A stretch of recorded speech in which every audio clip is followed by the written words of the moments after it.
Pertanyaan berikutnya atas nama Khadijah. Assalamualaikum, mau tanya Ustadz, tepatnya pertanyaan titipan. Ya, nomor 1, seorang suami mana yang harus dijalankan baginya dalam urusan nafkah? Ibunya atau keluarganya? Sedang ibu statusnya adalah janda. Oke. Mana yang harus didahulukan tentang masalah nafkah?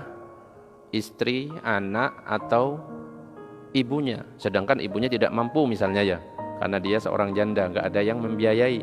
Jadi yang perlu kita perhatikan, pada dasarnya menafkahi istri dan orang tua itu yang tidak mampu khususnya harus berjalan beriringan. Ya, kalau memang kita itu mampu untuk menafkahi dua-duanya, maka wajib bagi kita anaknya itu untuk menafkahi istri dan orang tuanya, dan tidak boleh pandang sebelah. Kadang-kadang kita lebih condong kepada istrinya. Ya, nah ini bahaya ini. Nanti bisa seperti Alqamah. Alqamah itu lebih condong kepada istrinya sehingga ibunya nggak ridho, sehingga ketika sakaratul maut itu nggak mati-mati sebelum ibunya ridho. Nah ini kalau kita memang mampu, dalam keadaan mampu, maka secara beriringan kita harus memberi nafkah kepada istri, kepada anak, dan juga kepada orang tua kita yang tidak mampu. Tetapi kalau kita seandainya tidak cukup nafkah kita dan harus memilih salah satu dari istri, apa anak, apa orang tua, mana yang harus kita dahulukan? Ya, kita hanya mampunya memenuhi satu. Maka siapa yang harus kita dahulukan? Maka disebutkan di dalam hadis, ya, diriwayatkan oleh Imam Muslim, ibda binafsika fatasaddaq 'alaiha. Mulailah nafkah itu dari dirimu. Jadi yang pertama kita mulai nafkah itu dari siapa? Diri kita. Kalau seandainya kita ada kelebihan, fa in fadhala syai'un fali ahlika.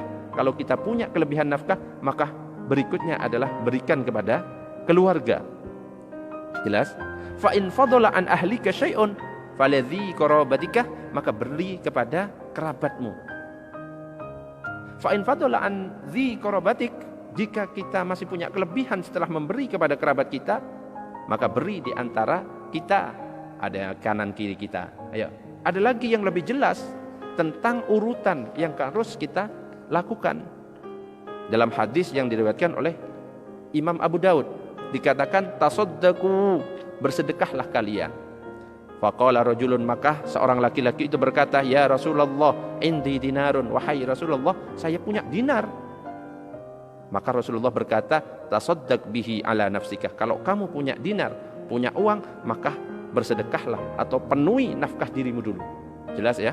Jadi yang pertama siapa? Penuhi diri kita dulu. Masih berkata lagi orang laki-laki itu, indi akhar, ya Rasulullah, aku masih punya dinar-dinar yang lain, terus mau saya sedekahkan ke siapa lagi? Terus Rasulullah berkata, tasaddaq bihi ala zaujatika, berikan kepada istrimu. Nah, sudah tahu kan urutannya? Nah, orang ini masih ngomong lagi, indi akhar, saya masih punya dinar yang lain, mau saya berikan kepada siapa? Tasaddaq bihi ala waladika, berikan kepada anakmu. Loh, ada urutannya. Masih ngomong lagi, indi akhar, masih punya lagi saya dinar. Qala tasaddaq bihi ala khadimika, berikan kepada khadimmu, pembantumu. Jadi urutannya yang pertama itu siapa? Berikan kepada istri, berikan kepada anak. Ya, berarti kalau kita harus memilih, kita karena memang mampu mencukupi anak istri atau orang tua, maka yang kita berikan kepada istri, anak. Ya, kalau misalnya ada kelebihan, maka diberikan kepada orang tua. Ya, kalau memang punya kecukupan. Tapi kalau kita memang kecukupan segitu aja gitu loh, satu orang yang harus kita pilih, maka istri yang harus didahulukan. Tetapi kalau kita memang cukup untuk memenuhi semuanya, maka kita penuhi nafkah mereka secara beriringan dan tidak boleh condong sebelah. Misalkan kepada istri, ya tadi itu peringatannya, nanti khawatir seperti Alqamah yang sakaratul mautnya susah karena orang tuanya tidak ridho kepadanya.